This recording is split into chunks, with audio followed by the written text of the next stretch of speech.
नाज़रीन आदाब, खबर खास में आप सभी का खैर मकदम है। आज का हमारा मुद्दा है अयोध्या तनाज़ा।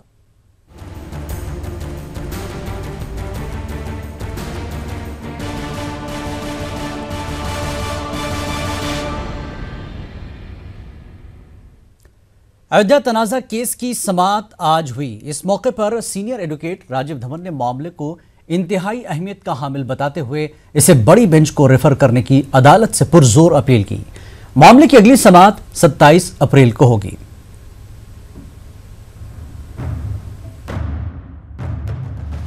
अयोध्या मालिकाना हुकूक पर समाअत के दौरान एडवोकेट राजीव धवन ने मजबूती से मौक़िफ़ रखते हुए मामले को बड़ी बेंच को रेफर करने की मांग की। राजीव धवन ने कहा कि अयोध्या मालिकाना हुकूक मामला मुसलमानों में कसरत अज़दवाज मामले से अहम है। ख्याल है कि सुप्रीम कोर्ट ने कसरत अज़दवाज और निकाह हलाला मामले को बड़ी बेंच के हवाले किया है। CJI दीपक मिश्रा की बेंच में मौक़िफ़ पेश करते हुए राजीव धवन ने पुरजोर अंदाज में कहा कि अयोध्या मालिकाना हुकूक मामले को बड़ी बेंच के सुपुर्द किया जाए, जिस पर अदालत ने कहा कि तमाम अर्जियों पर समाअत के बाद ही मामले को बड़ी बेंच के हवाले करने के सिलसिले में कोई फैसला लिया जाएगा। इससे कबल अदालत ने श्याम बेनेगल और तीस्ता से तलवाद के अयोध्या मामले में मुदाखलत करने की अर्जी को खारिज कर दिया। कोर्ट ने कहा कि सिर्फ असल अर्जी गुजारों की अर्जियों पर मुबाहिसा होगा।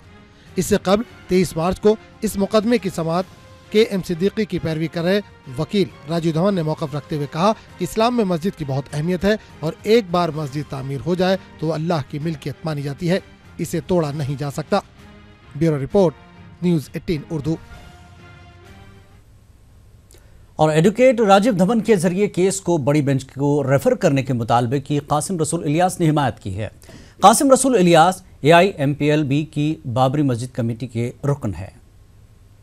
बात कही खास तौर से कि आपने ताद्दुद अज़वाज यानी पॉलीगैमी के मैटर को जो आपके सामने आया था उसको कॉन्स्टिट्यूशनल बेंच को रेफर किया, तो क्या ये उससे बड़ा मैटर नहीं है? इसमें सुप्रीम कोर्ट में 2 कम्युनिटीज इन्वॉल्व हैं, सेकुलरिज्म का इशू इन्वॉल्व है, कॉन्स्टिट्यूशन से कई ऐसे पैरामीटर्स इन्वॉल्व हैं, तो ये ज़्यादा बड़ा मैटर है, इसलिए इसको लार्जर बेंच को रेफर किया जाना चाहिए।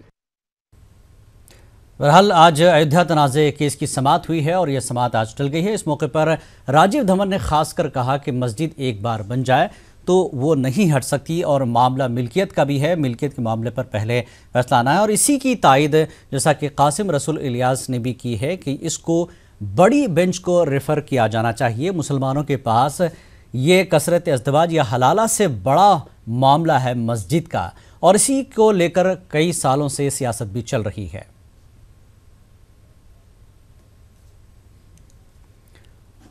आइए इस पूरे मामले पर बात करते हैं। हमारे साथ 2 खास मेहमान फिलहाल जुड़ चुके हैं। फिरोज खान गाजी जो कि वकील हैं और अशोक सिन्हा तर्जुमान हैं RSS के। आप दोनों मेहमानों का खैर मकदम है। फिरोज खान गाजी, जिस तरह से बड़ी बेंच को रेफर करने की हिमायत की गई है राजीव धवन के, आज जैसा कि उन्होंने कहा कि बड़ी बेंच को रेफर करना चाहिए, वजह क्या है और इसकी हिमायत भी हो रही है?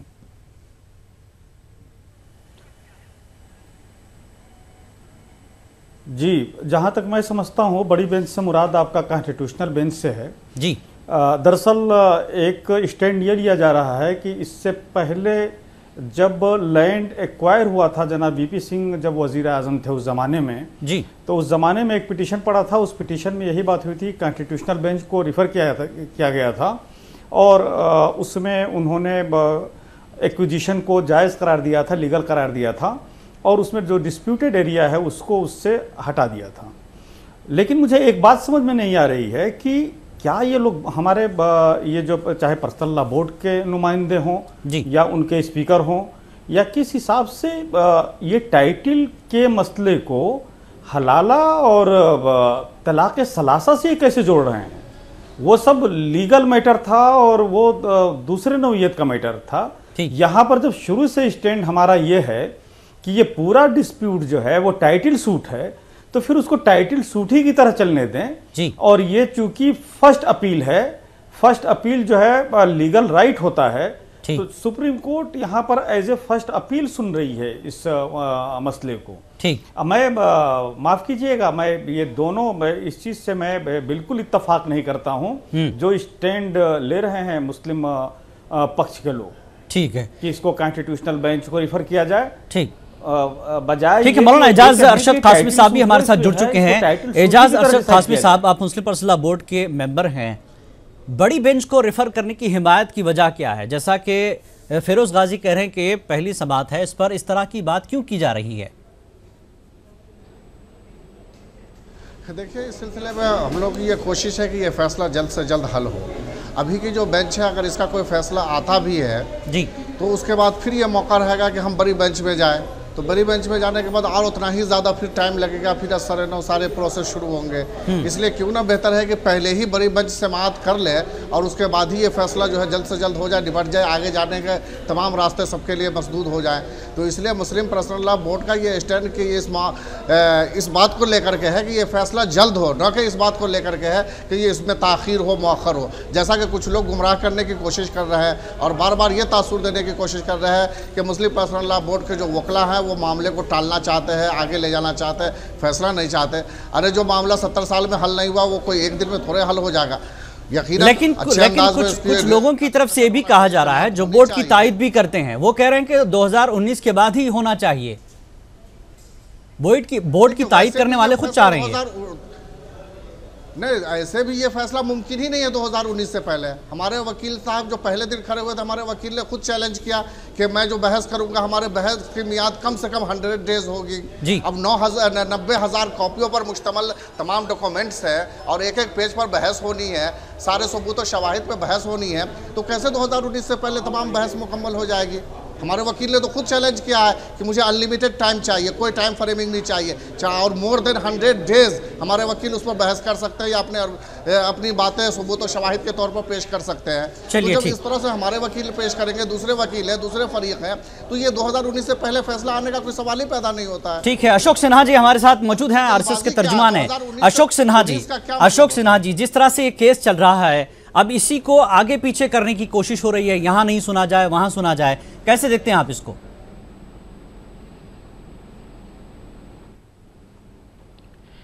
मैं तो समझता हूं कि इसमें दो बातें कही जा रही हैं मुस्लिम पर्सनल लॉ बोर्ड की तरफ से जी।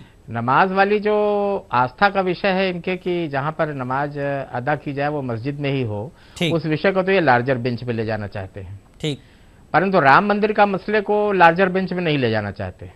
वहाँ एक गुंजाइश रखना चाहते हैं कि अगर हम वहाँ हारे तो और आगे जाने का हमें गुंजाइश रहे और वो चीज़ रुकी रहे जी। और जहाँ तक 19 तक फैसला नहीं हो पाएगा, ऐसा कहने वाले लोग सिर्फ राजनीतिक चश्मे से देख रहे हैं इसे। और यह मसला नहीं, लेकिन सिन्हा साहब ये तो चाह रहे हैं कि लार्जर बेंच की तरफ जाए, लार्जर बेंच की तरफ ले जाना चाहते हैं बोर्ड के लोग। नहीं तो सभी मसले लार्जर बेंच को एक क्यों नहीं दे देते? राम मंदिर का मसला भी लार्जर बेंच को दे दें, तीन जजों के बेंच को क्यों दिया जाए? वो भी दे दिया जाए 7 जजों के बेंच को और एक साथ सभी फैसले निर्णायक दौर पर पहुंच जाए। तो हम पहले दिन से चाह रहे कि लार्जर बेंच को जाए और एक ही बार में फाइनल फैसला हो जाए। अगर अभी के बेंच को होगा तो फिर आगे चल करके दूसरे मौका रहेगा दोनों फरीक के लिए कि अगली बेंच में जाए, तो वो मौका ही क्यों ना खत्म कर दिया जाए, कानूनी तमाम रास्ते में मसदूद कर दिए जाए और ऐसा फाइनल फैसला आए जो दोनों फरीक के लिए काबिल कबूल हो। तो ये लार्जर बेंच के जरिए ही मुमकिन है, छोटे बेंच के जरिए तो मुमकिन नहीं है। जी सिन्हा जी, तो इसलिए आप लोग भी अपना क्लियर स्टैंड रखें। जी सिन्हा साहब, नहीं तो इसकी तो मांग मुस्लिम पर्सनल लॉ बोर्ड नहीं कर रहा है ना। मुस्लिम पर्सनल लॉ बोर्ड ने राम मंदिर मसले को लार्ज बेंच को देने का कोई पहल नहीं की है। वो केवल नमाज वाले मसले को, जो मस्जिद वाला मसला है, उसको वो लार्जर बेंच को देने की बात कर रहा है। आस्था का मसला तो पहले ही टाल दिया गया, पहले ही दिन ऑनरेबल जज ने यह कह दिया कि आस्था की बुनियाद पर कोई बहस नहीं होगी, सिर्फ मिल्कियत का पर बहस होगी कि किसकी मिल्कियत है। तो यहाँ आस्था का मसला कहाँ से आ गया और नमाज का और मंदिर का मसला कहाँ से आ गया? ऐसा कोई इशू है ही नहीं और न इस पर कोई बहस हो रही है। बहस और बहस सिर्फ मिल्कियत के मसले पर हो रही है। जी फिरोज साहब, मामला असल है कि मिल्कियत पहले, मिल्कियत पर यहाँ पर सारी बातचीत होनी है, लेकिन मिल्कियत की आड़ में जो है आस्था, नमाज, मस्जिद, ये सारी चीजें लाई जा रही है। फिरोज साहब देखिए, ये पूरा केस ही जो है वो टाइटल केस का मसला है। ठीक, जब से ये केस शुरू हुआ है तब से लेकर अब तक टाइटल केस और पोजीशन। लेकिन बदकिस्मती यह है कि हमारे ये जो चाहे मुस्लिम पर्सनल लॉ बोर्ड के हों या और जो मैं देख रहा हूँ रिप्रेजेंटेटिव जी, इस चीज़ को सही तौर पे टैकल नहीं कर पा रहे हैं। आस्था का मसला कह के अपोजिट पार्टी हमें जो है अपने मैदान में ला रही है। और हम भी जाने अनजाने में किसी न किसी तरह से ये बात कह के कि जब एक बार मस्जिद है तो अर्श से फर्श तक मस्जिद ही रहेगी, ये सब मसला आस्था का हम खुद उसमें लेते आ रहे हैं जी। यानी दोनों तरफ से आस्था के मामले पर टिके, दोनों पार्टीज आस्था की बात कर रहे हैं। नहीं, ये गलत कर रहे हैं आप, मिसगाइड कर रहे हैं भाई। वो तो करेंगे क्योंकि राम जन्मभूमि वाले वो आस्था की बात इसलिए करेंगे कि उनके पास टाइटल केस बहुत मजबूत नहीं है। लेकिन मौलाना एजाज तो बात आ रही है, एक बार मौलाना एजाज तो ये कह रहे हैं कि पहले मिल्कियत का मसला तो हल हो जाए। बात कही जा रही है और मिल्कियत मस्जिद की है, बात वहीं आ रही है ना फिरोज साहब। पहले और आखिरी ये मिल्कियत का ही मसला रखें जी। लेकिन आप देखें जिस तरह से कोर्ट में बहस हो रही है, और क्या ये बात नहीं आई है कि एक बार मस्जिद है तो मस्जिद ही रहेगी? क्या ये नौयत कोर्ट से क्वेरी के तौर पे नहीं आया है कि इस मसले पर जरा वाज़ह हो कि इस्लाम क्या कहता है कि एक बार जहां मस्जिद हो गई अर्श से लेकर फर्श तक मस्जिद ही रहेगी? ठीक है, इस मसले को लाया क्यों जा रहा है? एक बार मस्जिद वो एक अलग मसला है कि एक बार जहां मस्जिद बन गई वो मस्जिद ही रहेगी, लेकिन वो सही जगह पर मस्जिद बनी हो तो। लेकिन अगर किसी की जगह कब्जा करके मस्जिद बनी गई हो तो वो मस्जिद वहां पर मस्जिद नहीं रहेगी और वो मस्जिद में नमाज भी अदा नहीं की जा सकती। अगर ये साबित हो जाता है बाबरी मस्जिद सही जगह पे बनी, ये जगह बाबरी मस्जिद सही जगह पे बनी थी और सही बनी थी, बिल्कुल ये फिर आप लोग ट्रैप हो रहे हैं। जगह बनी थी और सही जगह पर है, कंट्रोवर्शियल बनाया जा रहा है। लेकिन वहां कभी मस्जिद वहां पर शुरू से मस्जिद थी, वहां पर कभी मंदिर नहीं था। लेकिन ये पर्सनल लॉ बोर्ड के लोग सही मानो मसला रख नहीं पाते हैं अपना, इनडायरेक्टली वो खुद लगते हैं कहने कि अगर गलत तौर पर बनी हो तो हम नहीं मानेंगे। अरे भाई क्लियर है कि हमारे आबा और अजदाद ने ऐसा कोई काम नहीं किया। आप पर्सनल लॉ बोर्ड पर क्यों इल्जाम डाल रहे हैं? वहां पे बाबर के आने से नहीं, आप क्यों नहीं जाते वहां पे? सुप्रीम कोर्ट में जब भी बहस हुई है तो बंद कमरे में बहस नहीं होती है। मैं क्यों जाऊं? वहां पर हर किसी को जाने की इजाजत होती है। सब आप ऐसे करें, मैं एक एडवोकेट हूं, नहीं मैं तो एडवोकेट है तो आप जाकर के वहां पर बात क्यों नहीं करते हैं? आप ऐसे क्यों कह रहे हैं कि मुस्लिम पर्सनल लॉ बोर्ड को जाने की इजाजत नहीं है? यानी बिल्कुल इजाजत है, हर आदमी को जाने की इजाजत है। किसने कह दिया इजाजत नहीं है? पर्सनल लॉ बोर्ड के किसने कह दिया इजाजत नहीं है? मुस्लिम पर्सनल लॉ बोर्ड में कोई आप जैसे जूनियर वकील नहीं है, वहाँ टॉप लेवल के सीनियर वकील है। एक है मुस्लिम पर्सनल लॉ बोर्ड, एक वकील के एक दिन की हायरिंग की 3.5 लाख रुपए पे करता है।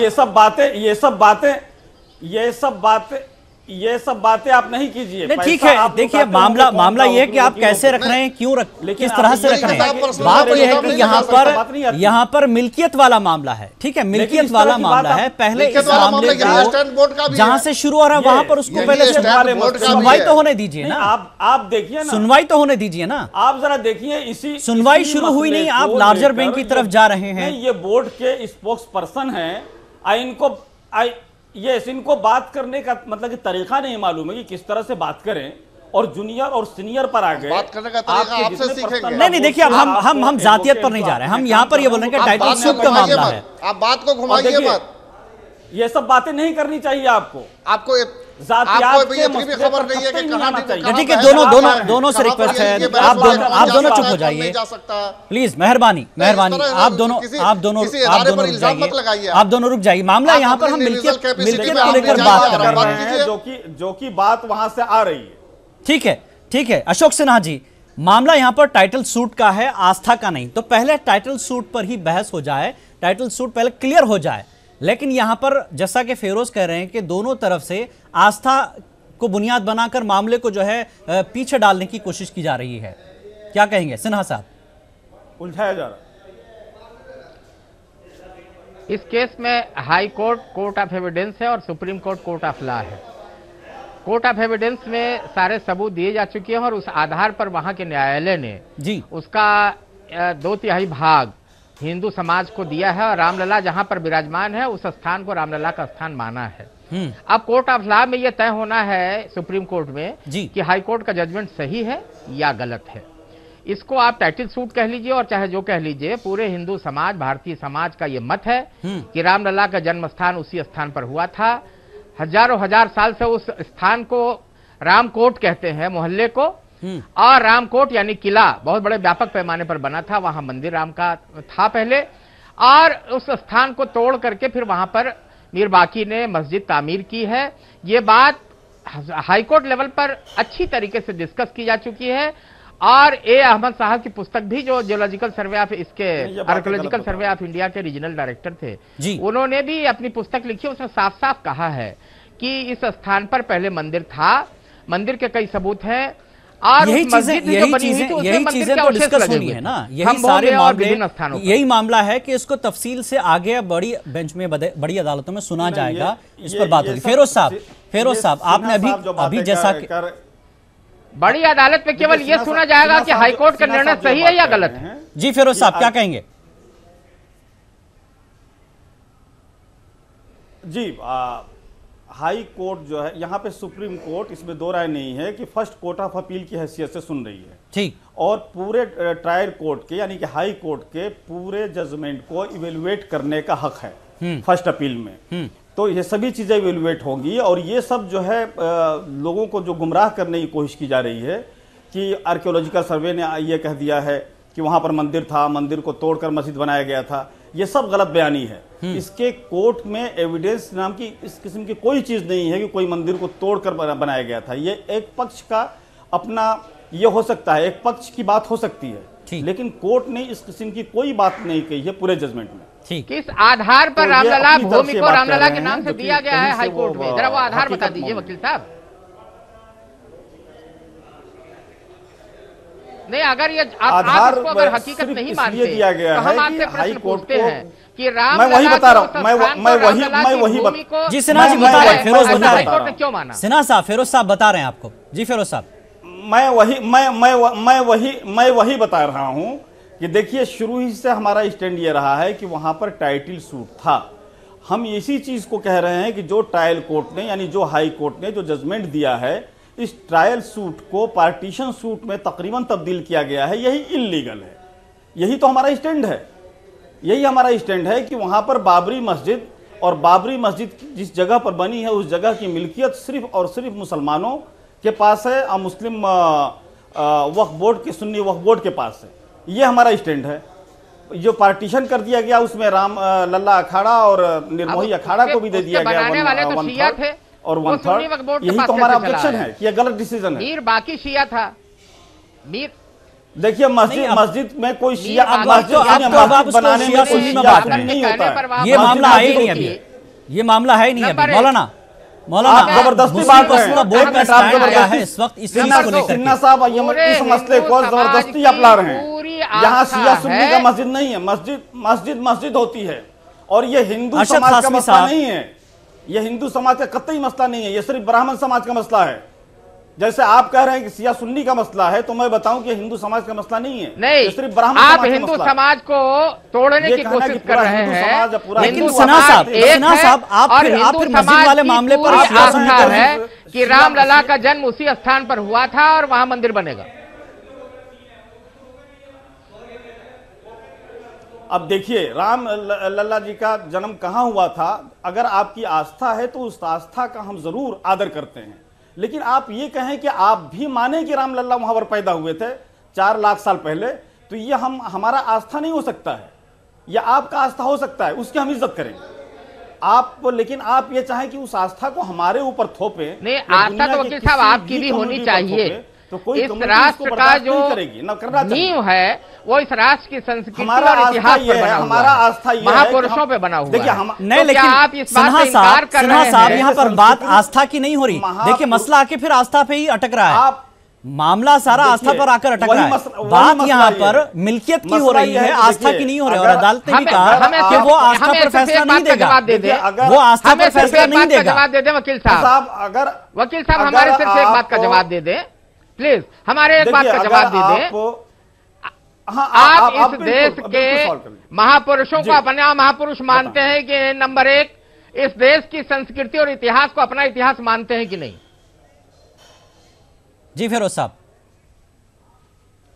सवाल ये पैदा होता है कि इस देश के जितने इतिहास हैं हमें इस प्रश्न वो सब हमारे हैं, सनातन धर्म के हैं। ये बाद में आगे हिंदू कल्चर, जिसको आप हिंदू कल्चर कहते हैं। ये देश बराबर सनातनी रहा है, हिंदू कल्चर कभी नहीं रहा है। सनातन कल्चर के हम इस वक्त झंडा लेकर आगे चल रहे हैं, हम मुसलमान लेकर आगे चल रहे हैं, हम सनातनी हैं या सनातनी रहेंगे। तो जहां तक ये मसला है कि इस देश का कल्चर क्या है, इस देश का कल्चर वही रहा है। नहीं, लेकिन सिन्हा साहब मामला यहीं पर आकर तो उलझ रहा है। आस्था क्या है? फिरोज साहब वही तो कह रहे थे, एक तरफ बोर्ड और एक तरफ आप आस्था के मामले में इस मामले को उलझा रहे हैं। सनातन कभी इसको हलाला से जोड़ देते हैं, कभी इसको ज्यादा शादियों से जोड़ देते हैं। ये ऐसी चीजें क्यों रहे? पहले टाइटल शीट तो क्लियर होने दीजिए ना। धर्म मानव धर्म है। सिन्हा साहब पहले, सिन्हा साहब देखिए, सिन्हा साहब आपका ये सिन्हा साहब नहीं, सिन्हा साहब एक चीज है, आस्था से पहले जो क्लियर है, टाइटल क्लियर होना चाहिए ना। टाइटल सूट क्लियर हो जाए तब आस्था की बात कीजिए। ये आस्था का मामला लाकर ही तो टाइटल के वाले मामले को आप जो है उलझा रहे हैं सिन्हा साहब। हम अपने अस्मिता, हम अपने इतिहास, हम अपने महापुरुष और अपने संकल्प को हम पीछे नहीं छोड़ सकते। राम मंदिर जहां बना हुआ है इस समय, वहां रामलला पैदा हुए थे और वही राम मंदिर भव्य बनाने की हमारा संकल्प है, हमारी आस्था है, हमारा विश्वास है। नहीं, आपकी आस्था है आपके पास, आपका संकल्प आपके पास, लेकिन अदालत किसी की आस्था नहीं देखेगी ना। देखिए, अदालत ने क्लियर कर दिया है कि हमारा फैसला आस्था पर नहीं होगा। खासमी साहब, मौलाना ये टाइटल सूट पर मुस्लिम पर्सनल बोर्ड का क्या मौकफ है? सुप्रीम कोर्ट में लड़ रहे हैं मौलाना जी टाइटल सूट को लेकर मुस्लिम पर्सनल बोर्ड का मौकफ क्या है? क्या आप भी आस्था वाली इस तरह की चीजों में इसको उलझाने की कोशिश कर रहे हैं? नहीं, मुस्लिम पर्सनल लॉ बोर्ड ने कभी भी आस्था का सहारा नहीं लिया और किसी की आस्था अगर किसी जगह से जुड़ती है तो जाहिर है कि उसको प्रूफ करना होगा। और ऐसे आंख बंद करके सीधे कह दें, आप अगर आरएसएस के लोग या अगर कुछ लोग ब्राह्मणवादी लोग अगर कुछ ये कह दें कि यहाँ पर हमारी आस्था जुड़ी है। एक मिनट सिन्हा जी सुन लीजिए, मौलाना को सुनिए जी। मौलाना सिन्हा जी सुन लीजिए, अगर आपकी आस्था किसी जगह से जुड़ जाती है तो जाहिर है कि आपको प्रूफ करना पड़ेगा ना। आज आप किसी मस्जिद से आस्था जोड़ रहे हैं कि वहां पर फला पैदा हुए, कल किसी और बिल्डिंग पर आप आस्था जोड़ देंगे, परसों आप कह देंगे कि राष्ट्रपति भवन में फला हमारे भगवान पैदा हुए, वहां से हमारी आस्था जुड़ी हुई है। तो ऐसे नहीं ना होगा, आपको प्रूफ करना होगा ना। अगर आपकी आस्था जुड़ी है, आपकी आस्था का हम एहतराम करते हैं, आप प्रूफ कर दीजिए। हिंदुओं ने कभी और जगह के लिए कहा कुछ पैदा हुए थे, प्रूफ हो जाएगा, हम छोड़ देंगे। मेरे बात का जवाब दीजिए। हिंदू ने कहीं भी राम जन्मभूमि के बारे में गुंजाइश नहीं है। लाखों वर्षों से कहीं और स्थान का नाम लिया है? कोर्ट में हमेशा एक ही स्थान का नाम लेता है, अयोध्या। रियलिटी की बुनियाद पर, अयोध्या में जो रियलिटी होती है उस बुनियाद पर फैसले किए जाते हैं, जहाँ पर रामलला का जन्म हुआ था। आपके कहने से होगा, सारे एविडेंस वो आपके कहने से होगा या आपको कोर्ट को यकीन दिलाना होगा? वो आपके कहने से नहीं होगा, आपको तो कह रहा है। आप कह रहे हैं कि गुमराह किया जा रहा है, कोर्ट में साबित होने दीजिए। अगर ठीक है, एक तो साबित किया जा चुका है, हाई कोर्ट ने माना है, हाई कोर्ट का जो आप सहारा ले रहे हैं, हाई कोर्ट का, सिन्हा जी, हाई कोर्ट का जो सहारा आप ले रहे हैं कि हाई कोर्ट ने ये फैसला सुनाया, सरासर गलत और बेबुनियाद बातें आप कर रहे हैं। हाई कोर्ट ने कभी भी रामलला के वहां पर पैदा होने की बात नहीं कही है। उन्होंने आस्था की बुनियाद पर 3 हिस्से में जमीन को तकसीम कर दी है। दूसरी बात, एक मिनट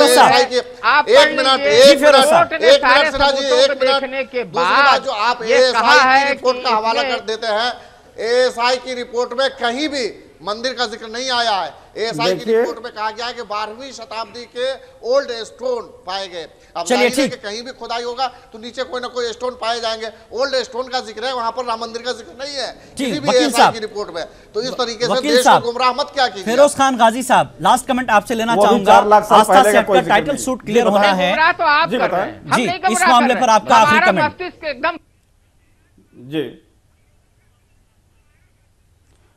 देखिए, अगर सही मानों में उसको लीगल वैल्यूज के या लीगल जाविये से देखा जाए और सिर्फ वही चीज को एविडेंस माना जाए जो कि लीगली एडमिसेबल एविडेंस है, तो मैं समझता हूं कि टाइटल सूट जो है वो हमेशा और हमेशा तकरीबन मैं 99% कह सकता हूं जी कि वो बाबरी मस्जिद के फेवर में जाएगा। चलिए, बहरहाल मसला यह है कि क्या इस चीज को, जैसे शुरू से मुकदमा लड़ा गया है जी, तो जहां तक इसकी बात है, एविडेंस की बात है, वो उसी मुकदमे में ही ट्रायल कोर्ट के जजमेंट में ये बात डिस्कस है कि ये बात कितने कैसे कही जा सकती है कि रामचंद्र जी इतने साल पहले पैदा हुए, कैकेयी रानी का एक बहुत बड़ा महल था, उस महल में उनका अपना घर यहाँ पर था और उस अपने घर में फला जगह जो है इस बिस्तर पर आप थी और इसमें अल्टीमेटली 3x3 फुट की जगह पे किसी की पैदाइश हुई है। ठीक है, ये बात तो कहना ही बिल्कुल इलॉजिकल है। ये सब बातें उस जजमेंट में डिस्कस की गई हैं। ठीक है, ये बहरहाल आस्था से पहले सबसे मामला है टाइटल सूट का मामला है। टाइटल सूट पहले क्लियर हो जाए। आस्था की सारी बातें सामने रखी गई हैं, लेकिन अदालत ने साफ कर दिया है कि अदालत के इस तरह के फैसले आस्थाओं पर नहीं बल्कि सबूतों की बुनियाद पर होते हैं। तो आज के इस खबर खास में फिलहाल इतना ही। आप तमाम मेहमानों का बेहद शुक्रिया। आदाब।